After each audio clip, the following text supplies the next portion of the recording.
Welcome to Earth911's Sustainability in Your Ear. I'm your host, Mitch Ratcliffe. We're back to have another conversation with a change maker working to accelerate the transition to a sustainable, carbon-neutral society. Fashion may make us look and feel good, but it does no favors for the planet, accounting for up to 8% of global greenhouse gas emissions annually and providing many examples of egregious treatment of labor in low-income countries.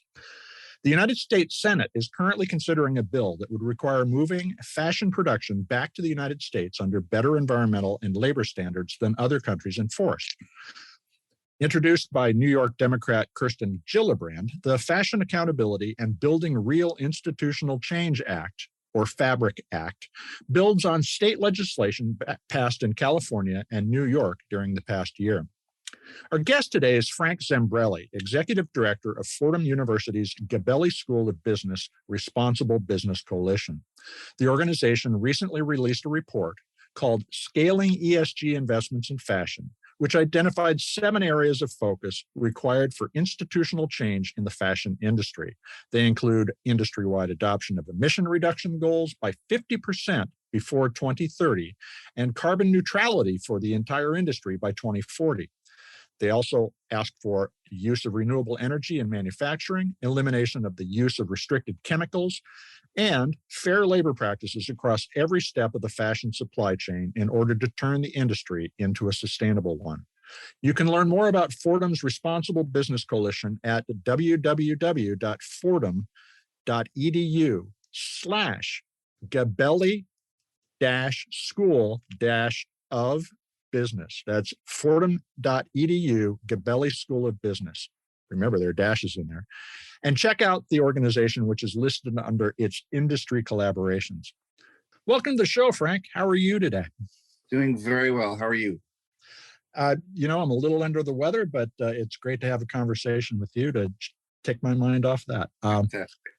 I wanted to start off by asking, because you've worked in a number of different industries, and obviously Fordham and the Gabelli School have many industry associations. Why is fashion a critical market for your investment of time and energy in pursuit of sustainability? Well, it's certainly one of many, but I think it's an excellent question for a number of reasons. One is the enormity of it. It is $3 trillion and growing. It is global. Fashion happens everywhere. Directly and indirectly combined, 1 in 6 people on the planet are somehow connected, have some sort of trajectory to or toward or away from this particular industry. It's in our lives every day, so we feel it culturally. It's captures sort of the zeitgeist of where we are. You can look at a photograph and sort of understand from the fashion where that point in history is. And that connective tissue gives it a poignancy and a sentiment in most societies. So when you combine the size of it, the impact, the very breadth of its value chain, fashion starts at the farm, goes all the way to the consumer, and hits sort of every point in industry in between. And then at the end of all of that, you look at its dexterity.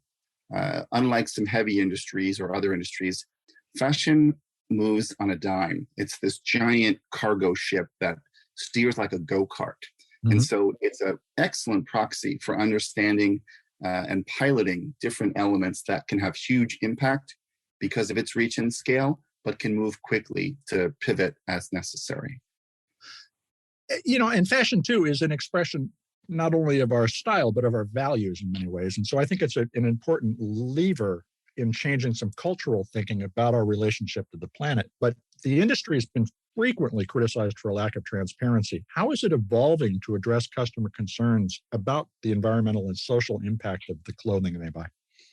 Yeah, I don't want to give the industry an excuse, but maybe differently than some classic manufacturing-based industries. There and maybe it was developed this way conveniently, but there are these sort of moats of separation between all of the sectors. If I'm a brand, I may not be also a retailer, right? I might be wholesaling to retailers. Going back the other way, it's very unlikely that I actually own my factories and my manufacturing. if I'm a manufacturer, it's very unlikely that I'm also a textile mill or a leather supplier. It's very unlikely if I'm any of those people that I'm in the fiber business or the origin. And so these silos that were built in these industries sort of disconnected everyone and decoupled the entirety of the process, so that suddenly if I looked at the overall value prop and responsibility, I was forgiven or excused maybe from sort of worrying about all of the other impact other than my own. And of course, we've awakened to this idea that we simply can't operate that way, that by the very nature of coming to market, if you will, that I have a responsibility for all of my impact along all of that value chain, because I impact the world by deciding to sort of be in that business, by creating financial value, by selling. And so I think what's changing now is what I'd call this collision of market forces, because the world is in the position it's in from a climate and social impact standpoint. But because those impacts have financial impact, the stakeholder that we call the financial community has awakened to the value of sustainability or environmental and social and governance impact, and recognizes that businesses need to be viewing and controlling and managing these impacts, or they affect the business, which means it affects the investment in the business. And that, of course, is something that as a society, largely, we've come to control. Analysts no longer can just look at the classic financial elements of fashion and say, what's your revenue? What's your margin? What does your inventory turn look like? Now they recognize that they've got to be viewing these environmental and social impacts with some equal weighting. And that, of course, creates pressure on the business to understand them, to measure them, to recognize the responsibility in them. At the same time, that collision factor, that other colliding sort of market pressure, are consumers who awakened several years ago to food and the impact of food on the planet. 20 years ago, did I understand what organic meant? Did I look at a cheeseburger and understand that there were 2,600 calories that I was about to ingest? Did I know as an average person what the carbohydrate was or what the impact of proteins were? None of that was part of our common vernacular, and now it is, and we eat differently as a nation, as a planet.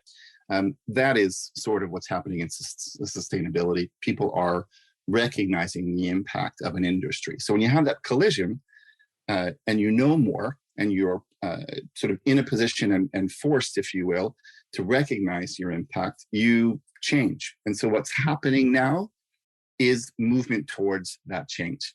What do I need to collect in terms of data as an industry? How do I need to measure and ultimately create plans to reduce my negative impacts? As a consumer, how and where can I shop differently? Can I bring my values to the industry?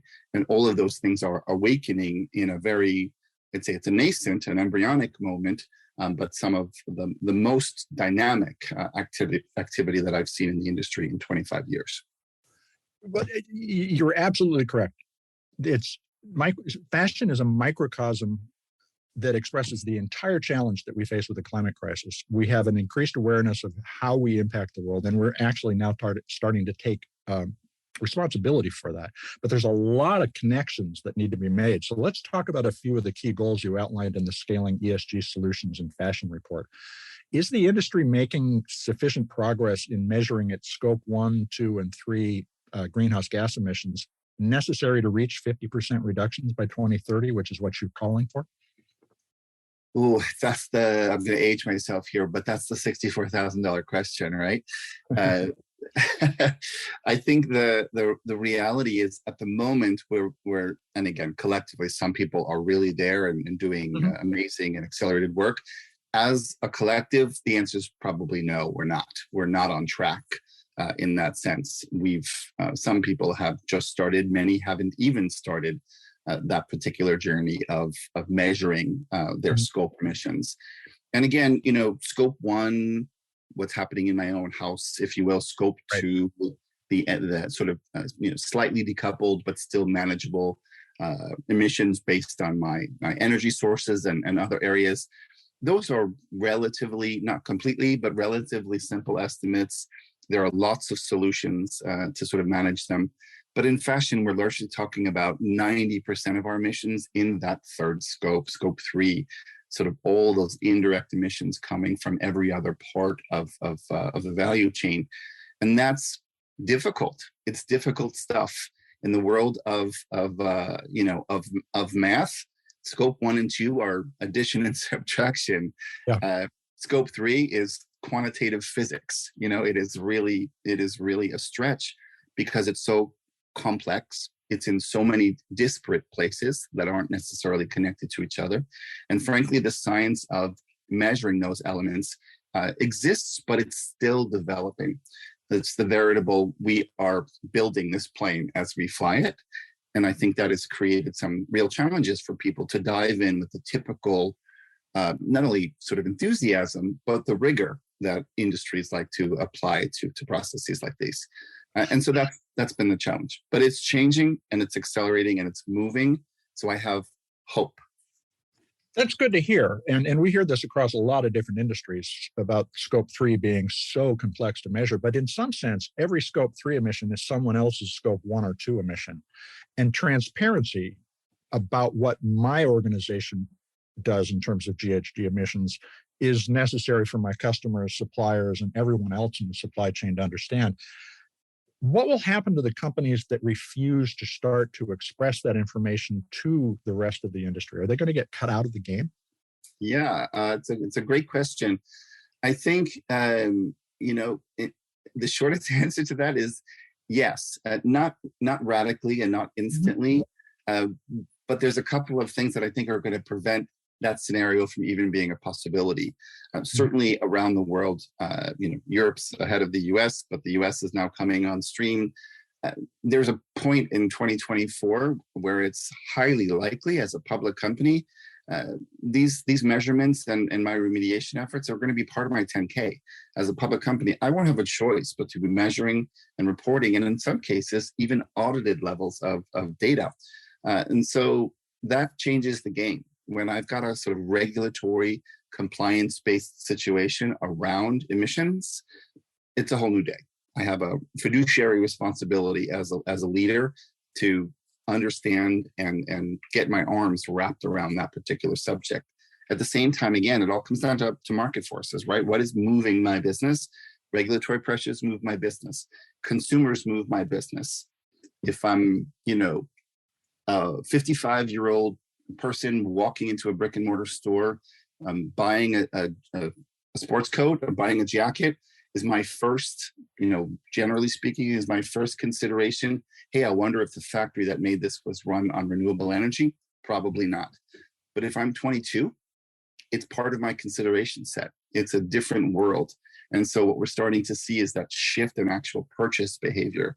And the same way that nutrition labels literally change the composition of food on the planet, we eat and we produce, we eat, we compose different types of food based on that knowledge. That's what sustainability knowledge is doing. So when you look at all of those sort of buckets of materiality, what are the financial pressures? What are the companies publicly committing to that they've got to honor? What are their employees looking at in a moment of the highest levels of employment, given the choice that creates? And what are consumers pressuring companies to do? It's going to be nearly impossible to ignore. So, you're right. Those multiple worlds, the 55-year-old world and the 20-year-old world, coexist, and we still need to find a way to communicate across them. So what is the role of tracking, specifically digital technology, and sharing information about the provenance of fashion and the materials it's made from in the solution? Are you seeing an evolution of an industry or supply chain wide tracking technology? I am. I'm seeing lots of elements come to the fore in many different ways. Part of what we talk about in scaling ESG solutions in fashion in the report across these sort of 7 principal areas. One of them is measurement. Another one is consumer engagement. Mm-hmm. And as we blend those two together, we come to that point. Several months ago, we co-released another report called the Impact Index. It was a data solution that we worked on with others, Fashion Exchange, with Accenture. understanding what it would take to actually consolidate and aggregate what was not controversial. What did consumers want to know about the products? And part of that research was sort of fascinating in that what really rose to the top were not the things that we as sustainability nerds imagined would be. Carbon emissions, frankly, weren't a factor. Of course, people understand the notion of a carbon footprint, and of course, it's critical to our environmental impact, and that's why the SEC is very likely to start regulating it. But it wasn't in the top 5 of the consumer's mindset. What was? Animal welfare, and not because they were necessarily opposed to the use of animals in the industry. Not that we were speaking exclusively to a vegetarian or vegan community. It was in just understanding ethically that there was proper treatment. Chemicals, number 2, want to know what I'm putting on my skin. And I think that's a direct result of wanting to know from the food industry what I'm putting in my body. Now, what am I putting on my body? And so when you come across this very large data set that says these are the things that consumers care about, what are the data structures? What's the data architecture that we're going to build or that we're starting to build that will become part of that process, that normal information flow that happens in the fashion industry that ultimately comes to the consumer? The same way that I'm able to, as a consumer, understand that black turtleneck comes in a large, that these are the dimensions of the large, that here's the price point, here is all of the sort of features and benefits. Now part of that data set is going to be these elements. This is what is in that product. This is where and how that product was made. Here's the transparency for you as a consumer. And those labels that we see, and bringing that information to the physical and digital worlds, the e-commerce worlds, all of that is starting to get built right now. The impact index is I hope, one of our best and most simplified solutions to bring those elements and help companies organize around a common set of standards and a common set of definitions, so that we can all look at things with some, apples to apples sensibility over time. But it's happening in many places. We're seeing lots of the big, sort of ERP houses that manage integrated data for organizations come into this space. The impact index is one of other global efforts. We're seeing the PEF in Europe as a product labeling scheme sort of work its way through possibilities. And so I think it's really just a matter of time. We're already starting some pilots with the impact index with some major labels here in the US in the fall. And it is, that train has left the station. It's just going to take a while to scale. So how do you tell that story through, whether it's on a label or through data that you publish, like Patagonia does? When you look at a product on the Patagonia.com site, it is detailed down to who made it, where was it made, and how were those people treated. There's a very comprehensive story to tell, but certain data high points that will call out the major issues, like the treatment of animals, like whether I'm putting something on my body that could harm my health. What's the basis for the new fashion story about how the clothing I buy expresses not only my values and my style, but my concern for the planet? Yeah, I think the short answer is it's evolving. The challenge within it is how is it that we can collectively, and collective really is the key word, go to market, if you will, with some common understanding. One of the things I love about the beauty of the nutrition label is it's sort of just the facts. It's not a grade. Right. Nobody's saying this food is an A or a C or a D. It's the information. And that information in sustainability is, again, one of the things that we learned in the research on the impact index is specific to what a consumer views in that particular experience. What are the raw materials? Tell me about animal welfare. What is the chemical usage in the product? And very interestingly, the social element, the people that made this. What are you doing in terms of educating and empowering and uplifting and assuring the value of their life. Those are the areas that really resonated. Just like on a nutrition label, I can understand the total caloric value, the carbohydrates, and some other elements that we've sort of landed on over time. In fashion, those are clear for the moment, but develop it. And I think that is really what we have to distinguish, because I need to, in managing the sustainability and the environmental and social impact of my product as a fashion company, as a retailer, go far broader than that. I need a full range of elements to understand my impact. But what I put in a CSR or an ESG report, what I'm ultimately going to have to put in a financial report relative to ESG is a larger and broader data set. What are those elements that I need to bring down to the product? The same way that I bring some of those descriptors, those features and benefits to the web page for that particular t-shirt or blazer, what do I need to do in terms of those ESG elements? Let's really coalesce. Let's get together as an industry and say, here's our starting position. These are the 4 or 5 things that seem to resonate, that seem to matter.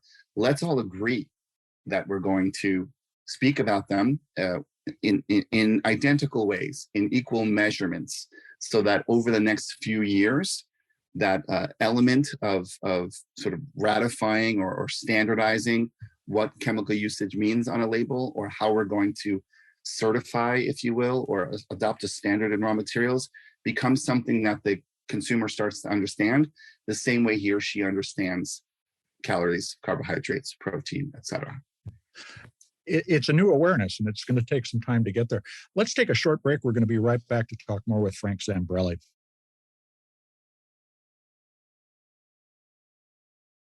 We're back to continue the discussion with Frank Zambrelli, Executive Director of Fordham University's Gabelli School of Business Responsible Business Coalition, which recently released the Scaling ESG Solutions and Fashions report. Now, Frank, one of the other major factors in the environmental impact of fashion is the long supply chains. Materials are grown all over the world, shipped largely to Asia for manufacturing, then shipped all over the world again to be distributed. And Senator Gillibrand's Fabric Act calls for onshoring more of that production. Would that change in where the material is turned into product actually potentially lower the cost enough that paying higher wages for American workers would still allow us to keep prices roughly where they are today? Or are customers going to have to think about spending a little more money for a more sustainable product?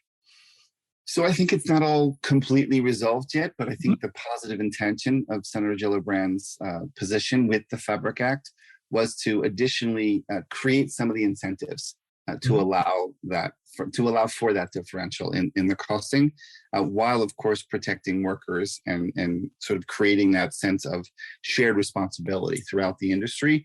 Because of course, initially, in the apples to apples comparison again, if I simply onshore something that I'm making in Vietnam to Long Beach, California, the reality is it's very likely to be a more expensive cost of goods.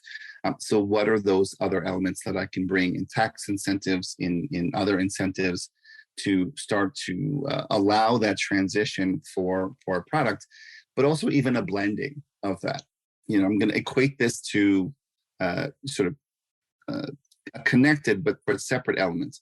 When we talk about fiber transition in the fashion industry, how do I move a product that is conventional cotton to a much less impactful organic cotton without changing my cost of goods? At the moment, I can't. It's simply a higher cost of goods, but it's come down over the years. It's gotten less and less expensive to use organic cotton. So what if I transitioned in a gradual way to 5% organic cotton? Right. Now I'm talking about an impact, but something that's nominal, that's not going to decimate my margins.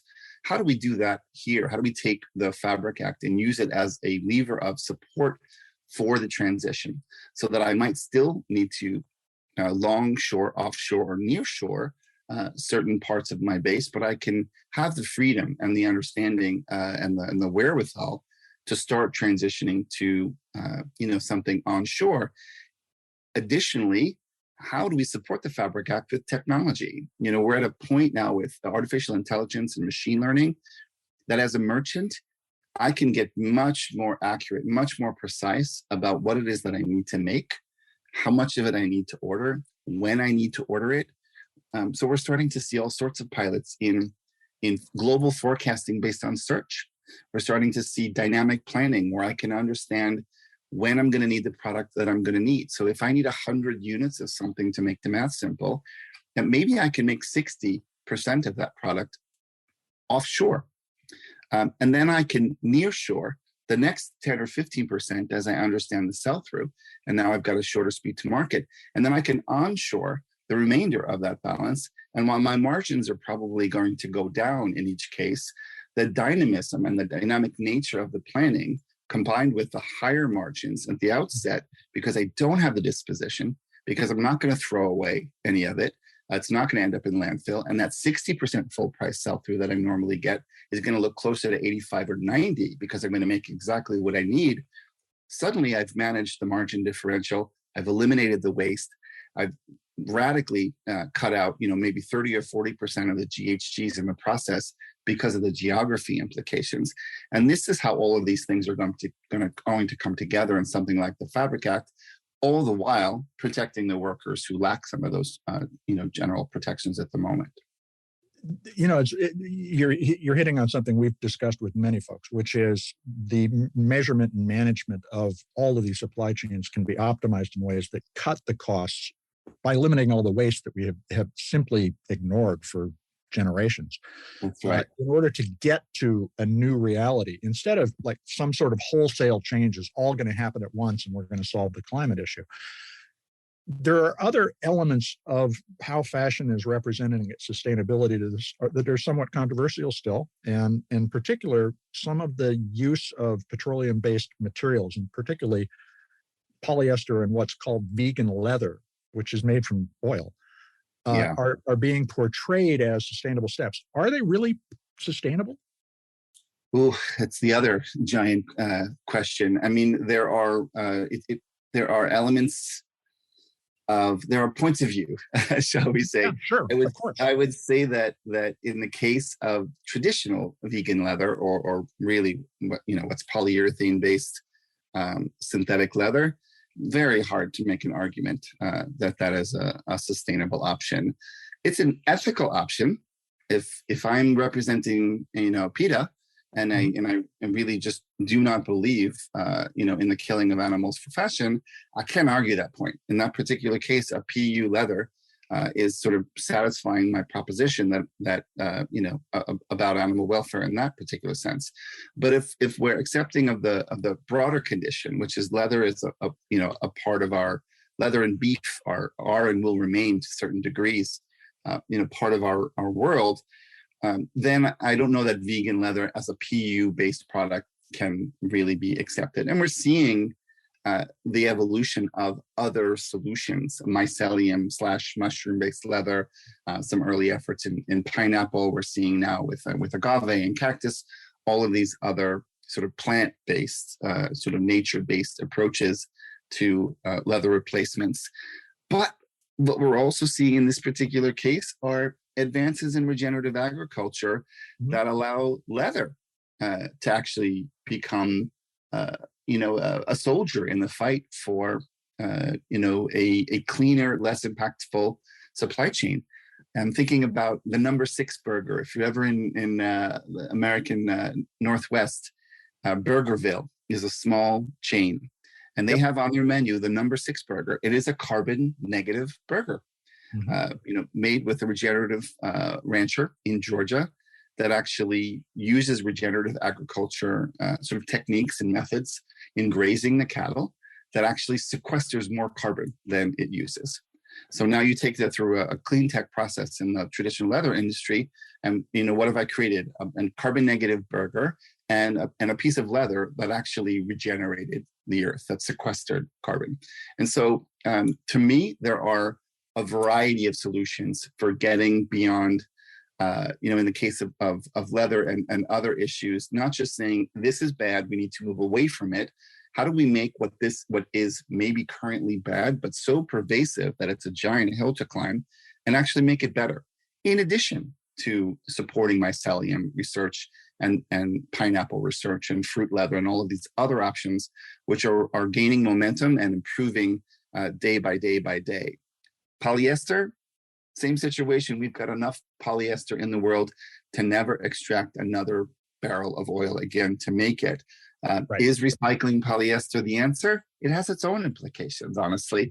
The energy used in doing so, and some of the other sort of carbon intensive challenges, even in our PET, become this other element. Is it better than drilling into the fossil layer and releasing all of those GHGs? Probably. It probably is. But could we make it even better? Could we find a way to do that in a way that's even cleaner? Because the truth is, polyester represents 60+% of fashion supply chain as a fiber. Very unlikely that we're going to somehow magically, in the time span that we need to change within, do something that's going to radically reduce that down to a manageable number. So the same way I can't have an open and honest conversation when people in the industry talk about you need to degrowth, or you need to sell less. I can't tell that to a board of directors of a public company. I can't tell that to a consuming planet that unless they're faced with radical catastrophe is going to be in a position to simply make that decision. Some people will, and I support them wholly. I hope to be one of those people, but that's not a viable solution for the world and for commerce. So how do we solve the problem within the very realistic scenarios that we're going to face, and recognize that we can't propose solutions that are very unlikely to come to fruition? Yeah, I think it's going to be critical that people give up some absolutist positions about, for instance, the use of oil or the treatment of animals in order to find these opportunities for transitions toward reduced use of petroleum and the suffering of animals. Right.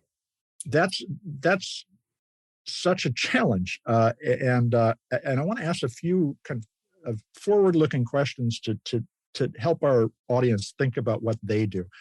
Now, we all know that fast fashion is one of the biggest challenges that we face. Clothes that you wear 2 or 3 times and somehow are apparently obsolete after that. Is there any way that we can continue to consume fashion at that pace without facing the consequences of heavy climate penalties?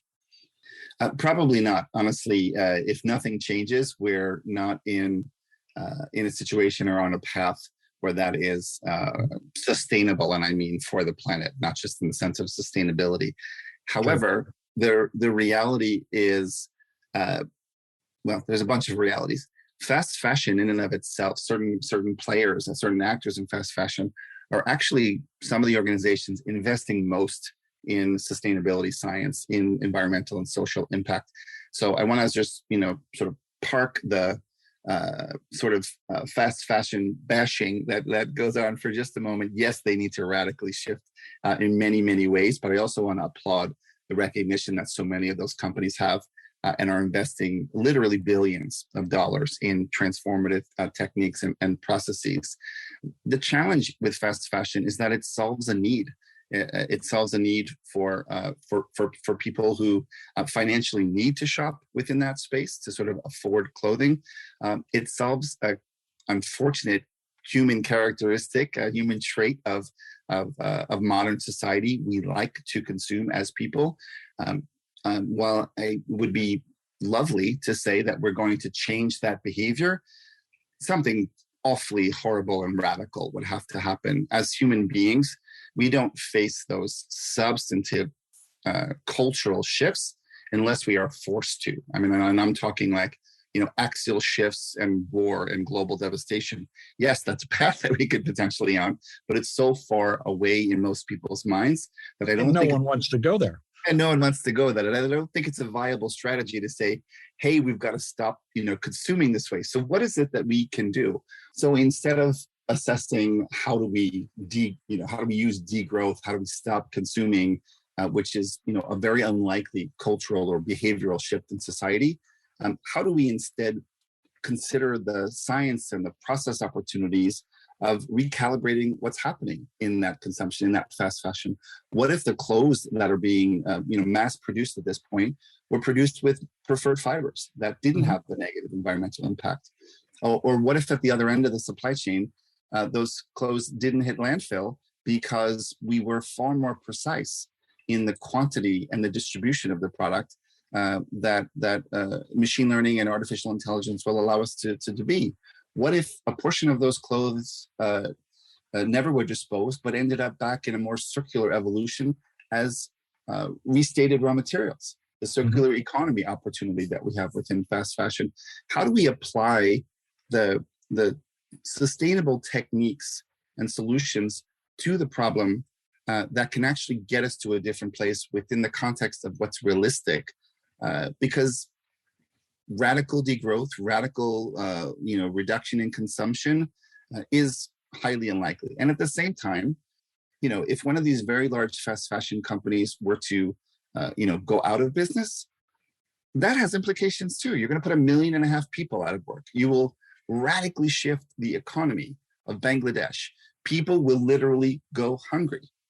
So how do you recognize that we need to solve the challenges that are created in the fashion system, whether it is high-end fashion or fast fashion? How do we solve the problems with solutions that are meaningful, that get us to that sustainable level, that get us to that output that is not negatively impacting people and the planet?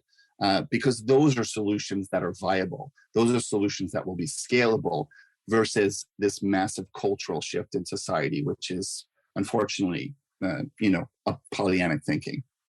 And again, how we measure, manage, and revise the system, the plane in flight the entire time, is going to be the challenge. So what do you imagine the fashion industry will be touting as features of fashion in 2030 or 2035? Will clothing durability or recyclability, or the fact that there's a built-in reuse or sharing program when you purchase clothing, you pass it on, will all that start to be an important component of the messaging around the clothing you buy?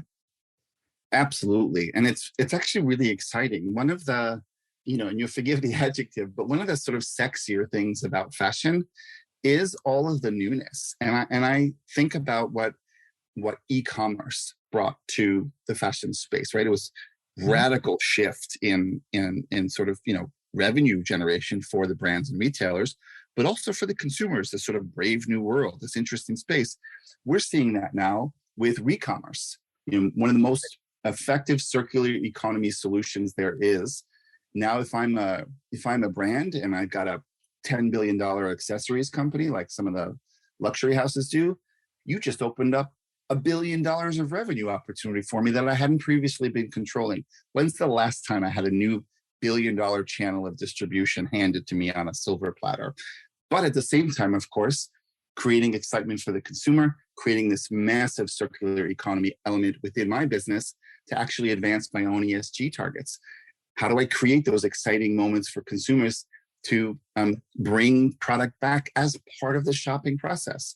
How do I now, through labeling like the Impact Index, suddenly start to train and teach and help consumers understand their impact? Because those 4 or 5 elements are now part of my shopping experience, the same way I go to the supermarket and understand the implication of the food I'm about to buy. When all of that behavior changes and you create all of these areas along the value chain and the consumer experience for them to engage, you're creating excitement in the process, in the transaction, in the industry of itself. It's another bell and whistle and flashing light and shiny thing to actually engage consumers, bring that experience to the fun that fashion is as an industry. And these are the elements that, of course, start to scale the solutions around these other elements, which are ultimately going to get us to the point that we need to in a much more sustainable or at least very responsible business. Well, certainly, if anything, modern life is all about experience. And it's going to be so critically important that we make that experience enjoyable as we refine our environmental impact. Now, at the outset, I mentioned that currently fashion accounts for about 8% of global GHG emissions. What do you imagine the fashion industry's impact will be in 2040? Wow, I hope that number is down to a very low single digit. What I'm excited about and what I believe genuinely and wholeheartedly is fashion will be a leader. It's always been a leader in some respects, but I think its cultural position and its equity in society is going to let it also become a pioneer. Mm-hmm. Like I said earlier, more than so many other industries, fashion has an impact, a scale, and a flexibility, a dexterity to create that. And once the industry is turned on to a few things, negative and positive. Negatively, the potential loss of certain raw materials or the potential expense as certain commodities become challenged by environmental pressures. Combined with now all of the opportunity in data science and the evolution of processes in merchandising and manufacturing and logistics, layered onto by the excitement of the consumer to engage in these new experiences that sustainability and environmental, social, and governance practices bring to a business, that's just too heady a mix. And fashion, more than perhaps a state or conservative industry, is going to be all over that. And so I really believe as we look to 2040, fashion will be viewed in retrospect as one of the leading industries, one of the leading proponents of the change that created a far more responsible industry. Well, we can all certainly hope that that's the case. It'd be fantastic if we can get to a future where we are having both the enjoyment that we experience today of fashion and the environmental outcomes that we're all looking for. How can our listeners follow along with the work of the Responsible Business Coalition? Well, certainly they can find us obviously at Fordham, at fordham.edu under the Responsible Business Coalition, the RBC. And they can look really at our work all over, so many of the websites. Scaling ESG Solutions in Fashion is a great place to start with us. The Impact Index is another report I recommend. But we are proudly sort of marching forward with the industry hand in hand to make as many of these changes as we can, as quickly as we can. So look to the Gabelli School, look to RBC, and let's stay in touch. Frank, thank you very much for spending some time with us today. It was a pleasure. Thank you. We've been speaking with Frank Zambrelli. He is the Executive Director of Fordham University's Gabelli School of Business Responsible Business Coalition. And you can find out more at www.fordham.edu/Gabelli-school-of-business. Gabelli School of Business with dashes between each word. And of course, there'll be a link in the article that accompanies this podcast. Folks, we heard some really important ideas about the confrontation between degrowth and a sustainable transition. And unfortunately, in the midst of the inflation we're facing, the Ukraine war, which has driven a renewed interest in petroleum as a source of fuel and everything else we use, there's a conversation about stakeholder capitalism and the question of whether or not a company is responsible to do anything other than make money. But I think that sets up a false dichotomy. What we're talking about actually is a whole series of transitions that we have to get through in order for these industries to continue to be vital and productive without doing the damage that they have done for so long.